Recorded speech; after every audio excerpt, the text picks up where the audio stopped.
get a natural look for stamped concrete, what you really want to keep in mind is that you want to go with colors that are conducive to the pattern that you're picking out. And by that I mean you don't want to go with a slate pattern and pick out a brown color. Slate's not naturally brown. You want to pick out a gray or a green or a black that goes with that pattern. If you're going with a Arizona flagstone pattern, that's more of an earth tone color. You're going to go with a taupe or a brown that coincides with that stone's look. Cobblestone, you're going to go with a dark brown or a reddish color. There's a wide array of colors for stamped concrete. You're going to have two colors. Typically, when you do stamped concrete, you're going to have an integral color, and that integral color is mixed in with the ready mix concrete. So that concrete is colored throughout. It's mixed into the truck. And then you have your accent or your release color, and that's what's impressioned into the stamp, all the joints, all the crevices, all the textures. When you pick those two colors out, it's important that you go with the lighter integral color and a darker contrasting or accent color. That's what's going to give you your depth and realism. If you get too close with those things, you're nearly not going to get that effect that you want. It's not going to be real vibrant and pop out and show the realistic characteristics of the pattern that you're going for.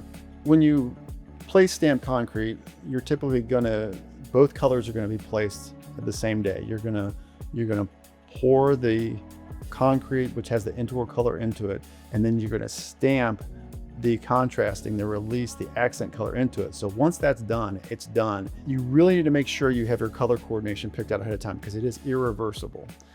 And the reason that is because you won't even see those colors come out and play until you put the sealer on there. The sealer generally gets applied within a few days or a week.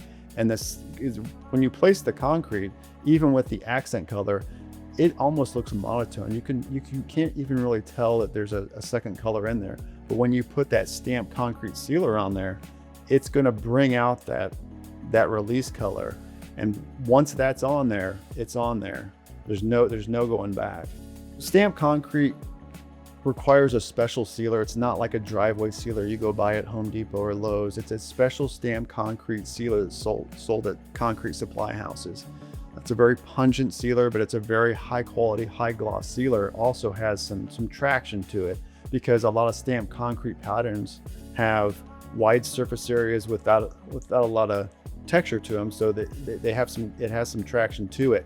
That sealer needs to be applied if it's in a backyard patio, maybe 8 to 10 years, depending on weather and traffic. Now, if you're doing it on your driveway, you're obviously going to have salt and cars driving up and down it daily, so it may have to be done every 4 to 5 years. But it doesn't necessarily need to be done to protect the integrity of it, but it will need to be done periodically to give it its aesthetic appeal and its vibrance. And once you do that, once you do clean and reseal it with a stamped concrete sealer the right way, it's going to look brand new again. That's the benefit of stamped concrete over, say, paper patios.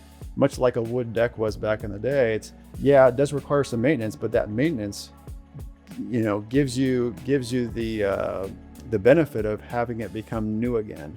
Whereas you don't get that with a paper patio.